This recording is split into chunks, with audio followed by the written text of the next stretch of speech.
So you have an interview coming up. As a hiring manager, let's talk about some things that will set you apart from other candidates. And let's talk about some things that might hurt your chances, that might sound a little suspect to someone. All right, let's go. So first of all, you should definitely look up the person who's going to be interviewing you. LinkedIn, get a little bit of a sense of their background. Are they a manager? Are they a director? Are they the VP? Are they the founder? Like, want to know who you're going to be talking to so that you're a little bit prepared. For instance, if you see on their LinkedIn, maybe they're involved in not-for-profit work or same school as you. One time I had an interview with someone. I saw that they were involved in women's leadership. I thought that was so cool and I identified with it. And so I brought it up. I brought up how much great work she's done. I share the same passion. You'll build that connection with whoever you're talking to. Make sure you look at the job description of what you're applying for. Talk about some of the skills that you have on there.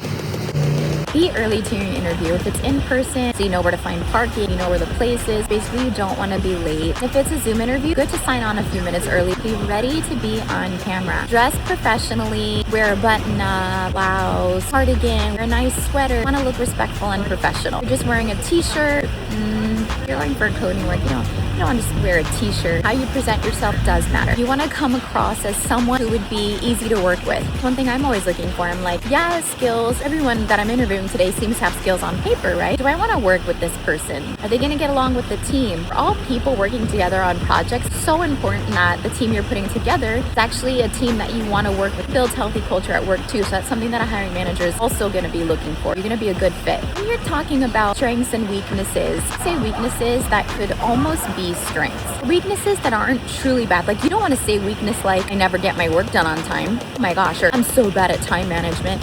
Might hurt you a little bit. Things that I've heard which are good are like, I pay such close attention to detail that sometimes it slows me down from looking at the bigger picture. And it's something that I've actively been working on improving. That to me says, well, at least this person's weaknesses, they care too much. Sounds like they have been working on it. And I, as a hiring manager, know that I could help guide them in this area. Don't say anything negative about your previous boss or previous place of employment, because that's going to make the person who's interviewing you feel like, oh no, are they going to do the same to me if they don't work here anymore? If they ask you why you're transitioning or why you left your old place, you don't have to divulge everything. You can say something like, I reached my limit and I needed to grow more, or I want to go on a new path. And something else that's nice is to follow up after the interview. It'll bring you to the top of the hiring manager's mind. Mrs. or hi, Mr. So-and-so, I just want to thank you for your time interviewing. I really enjoyed getting to hear more about your company. Please let me know if there's anything additional you might need from me, etc., etc. Sincerely, something like that, short and sweet. So I hope that was helpful. Got this. All the best. Thanks, guys. Bye.